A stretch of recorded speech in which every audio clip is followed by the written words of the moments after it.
সামনেই যেহেতু আসতে চলেছে ক্রিসমাস, আর সেই ক্রিসমাস উপলক্ষে আমরা নানান ধরনের কেকস মাফিনস বানিয়েই থাকি। কিন্তু সেই সবের মধ্যে সেরা হলো ক্রিসমাস প্লাম কেক, যার জন্য আমরা সারা বছর ধরে অপেক্ষা করে থাকি। কেননা সারা বছর নানান রকম কেক খেলেও এই ক্রিসমাস প্লাম কেকের টেস্ট কিন্তু সবার থেকে আলাদা আর সবার থেকে সেরা হয়। কারণ এই প্লাম কেকে যে সকল ড্রাই ফ্রুটস আর স্পাইস মিক্স ব্যবহার করা হয় তা অন্যান্য কেকে থাকে না, আর সেগুলো সারা বছর পাওয়াও খুব দুষ্কর। আর এই ধরনের ড্রাই ফ্রুটস বা স্পাইস মিক্স কেন ব্যবহার করা হয় তা আমি আপনাদের আগে ভিডিওতে বলবো।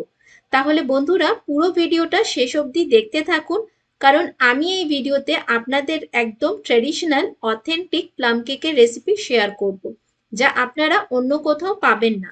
আর ক্রিসমাস স্পেশাল সব রকম কেক আপনারা এক এক করে আমার চ্যানেলে পেয়ে যাবেন, কারণ আগামী কিছুদিন আমি ক্রিসমাস স্পেশাল নানান ধরনের কেকের রেসিপি আপনাদের জন্য নিয়ে আসতে চলেছি। নমস্কার বন্ধুরা, আমি পিয়ালি, আপনাদের সকলকে স্বাগত জানাই আমার চ্যানেল টেস্ট উইথ পিয়ালিতে। চলুন আমাদের আজকের নতুন রেসিপিটি দেখে নিই। তো আমি চলে এসেছি এখানে সব রকমের ড্রাই ফ্রুটস নিয়ে, যা ট্রেডিশনালি প্লাম কেকে ব্যবহার করা হয়। এখানে প্রায় 19 রকমের ড্রাই ফ্রুটসের ব্যবহার করা হয়েছে। তো চলুন আগে দেখে নেওয়া যাক কি কি ড্রাই ফ্রুটস আমি নিয়েছি। এখানে রয়েছে কাজু, আমন্ড, কালো কিশমিশ আর নর্মাল কিশমিশ,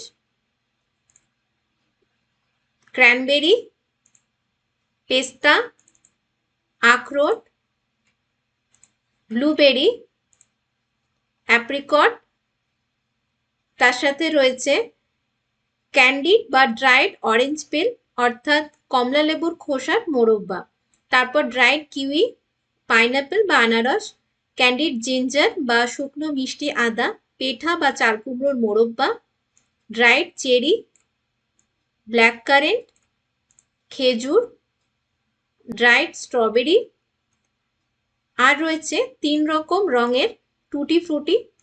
তো চলুন সব রকম ড্রাই ফ্রুটসগুলোকে এবার টুকরো করে কেটে নিয়ে আসি। এই দেখুন আমার ড্রাই ফ্রুটসগুলো কেটে নেওয়া হয়ে গেছে। এবার একটা কাঁচের বাটিতে আমি এই ড্রাই ফ্রুটসগুলোকে এক এক করে ঢেলে নেব। তারপর এর মধ্যে দিয়ে দেব হাফ কাপ অরেঞ্জ জুস বা কমলা লেবুর রস। আপনারা চাইলে ফ্রেশ কমলা লেবুর জুসও ব্যবহার করতে পারেন, বা দোকানে কেনা ভালো কোনো ব্র্যান্ডের অরেঞ্জ জুসের ব্যবহারও করতে পারেন। আমি এখানে কেনা জুস ব্যবহার করেছি। তো এবার সবকিছুকে জুসে ভালোভাবে মিশিয়ে নিয়ে এটাকে 2 থেকে 3 ঘন্টার জন্য ঢেকে রাখবো, যাতে ড্রাই ফ্রুটসগুলো জুসটাকে সোক করে নিয়ে বেশ জুসি আর পাল্পি হয়। ট্র্যাডিশনালি অ্যালকোহলে 1 মাস আগে থেকে সোক করা হয়, কিন্তু আমরা এখানে অ্যালকোহলের ব্যবহার করছি না, তাই জুসের ব্যবহার করেছি। আপনারা চাইলে ওভারনাইটও সোক করতে পারেন। তো এবার চলুন নেক্সট স্টেপে ক্যারামেল সিরাপ বানাতে। ক্যারামেল সিরাপ বানানোর জন্য সবার প্রথমে কড়াইতে আমি নিয়ে নিয়েছি 2/3 কাপ চিনি, আর চিনি দিয়ে লো আঁচে এটাকে গলতে দিতে হবে। মানে চিনিটা ক্যারামেল হওয়া অবধি অপেক্ষা করতে হবে। মাঝে মাঝে একটু আধটু নেড়ে দিতে হবে, তবে বেশি না। তো চিনিটা গলতে গলতে প্রায় এই অবস্থায় আসলে, যখন দেখবেন পুরোটা গলে এরকম ক্যারামেল হয়ে গেছে, তখন গ্যাসের ফ্লেমটা বন্ধ করে প্রথমে একটু একটু করে জল অ্যাড করতে হবে। প্রায় হাফ কাপ জল আমি এখানে নিয়েছি। যেহেতু ক্যারামেলটা গরম থাকে তাই একটু সাবধানে জল অ্যাড করবেন, যাতে ক্যারামেল ছিটকে না আসে। তাই গ্যাসের ফ্লেমটা এই সময় বন্ধ করে রাখবেন, আর জল ঢালার সাথে সাথেই এটাকে নাড়তে হবে। তো পুরো জল ঢালার পর গ্যাসের ফ্লেম অন করে এটাকে কিছুক্ষণ গরম করে নেব, আর ব্যাস আমাদের ক্যারামেল সিরাপও রেডি। আর সিরাপটা আমরা ঠান্ডা করে নেব। এরপর দেখুন আমরা যে সকল ড্রাই ফ্রুটস ভিজিয়ে রেখেছিলাম জুসে, সেটা 3 ঘন্টা পর এখন অনেকটাই জুসি আর পাল্পি হয়ে গেছে, আর বেশ সফটও হয়ে গেছে। এবার চলুন নেক্সট স্টেপ, কেকের ব্যাটারটা রেডি করে নেব।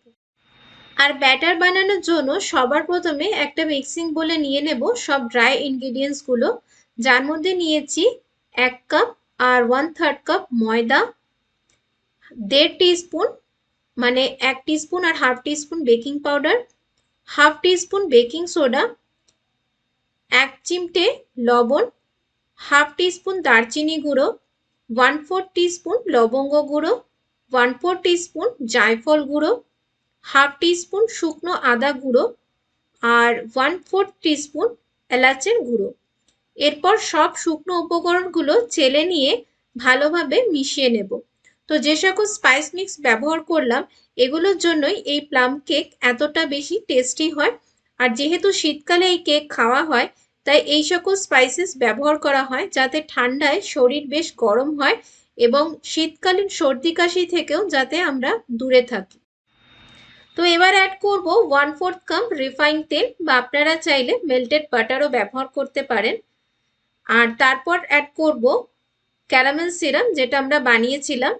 আর এটা ঠান্ডা করার পরই তারপরেই অ্যাড করব ব্যাটারে। এবার সব কিছুকে একবার একটু মিশিয়ে নেব।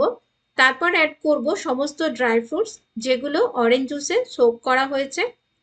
এবার ড্রাই ফ্রুটস অ্যাড করার পর সব কিছুকে ভালোভাবে একটু মিশিয়ে নেব। ব্যাটারটা কতটা লিকুইডি হচ্ছে সেই বুঝে আন্দাজ মতো আমরা এর মধ্যে দুধ অ্যাড করব একটু একটু করে।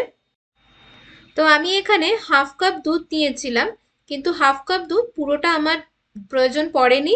তো আপনারাও আপনাদের প্রয়োজন মতো যতটা দুধ লাগবে ততটাই দুধ ব্যবহার করবেন। তো ব্যাটার এখানে আমার পুরো রেডি হয়ে গেছে। এবার এটাকে আমরা কেক মোল্ডে ঢেলে নেব। আর প্লাম কেকের ব্যাটার এখানে খুব বেশি পাতলা হবে না, ব্যাটারের কনসিস্টেন্সিটা ঠিক এইরকমই হবে, একটু ঘন ধরনের ব্যাটারই হবে। তো ব্যাটার ঢালার পর এভাবে ব্যাটারটাকে একটুখানি ভালো করে সেট করে নিলাম কেক মোল্ডে। তারপর উপর থেকে ছড়িয়ে দেব আরও কিছু টুটি ফ্রুটি এবং কিছু ড্রাই ফ্রুটস। আমি এখানে আমার পছন্দ মতো ড্রাই ফ্রুটস ব্যবহার করেছি। আপনাদের কাছে যা ড্রাই ফ্রুটস থাকবে সেইগুলোই আপনারা ব্যবহার করবেন যাতে কেকটা দেখতে বেশ কালারফুল হয়। তো এবার এটাকে 180 ডিগ্রিতে 40 থেকে 45 মিনিট মতন বেক করে নেব। তো কেক আমার বেক করা হয়ে গেছে। এবার দেখে নিই কেকটা কতটা ভালো করে বেক হয়েছে। এই দেখুন কাঠিটা একদম ক্লিন এসেছে।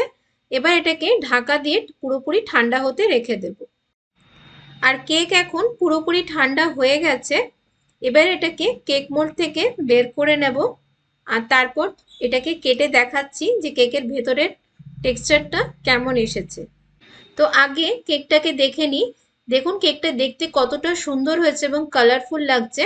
আর কেকের এই যে কালারটা আমরা দেখছি, এটা আমরা যে ক্যারামেল সিরাপটা ব্যবহার করি তার জন্যই কেকের এরকম একটা কালার আসে। খুব সুন্দর লাগে কেকটা দেখতেও এবং খেতে তো এটা অপূর্বই হয়। আর একটাও কথা বলে রাখি যে এই ধরনের ফ্রুট কেক খুব বেশি স্পঞ্জি বা ফ্লাফি হয় না, কারণ এগুলোর মধ্যে অনেক বেশি ড্রাই ফ্রুটস থাকে।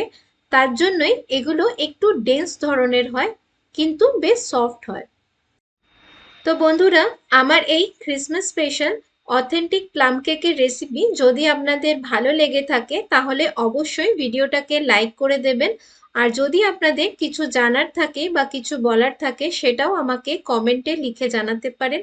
আর আগে আমার চ্যানেলে আপনারা আর নতুন কি কি ভিডিও দেখতে চান সেটাও আমাকে কমেন্টে লিখে জানাতে পারেন।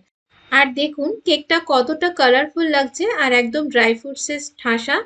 তো ক্রিসমাসে আপনারা আমার এই রেসিপিটি অবশ্যই ট্রাই করবেন আর আমাকে জানাতে ভুলবেন না যে আপনাদের কেমন লেগেছে।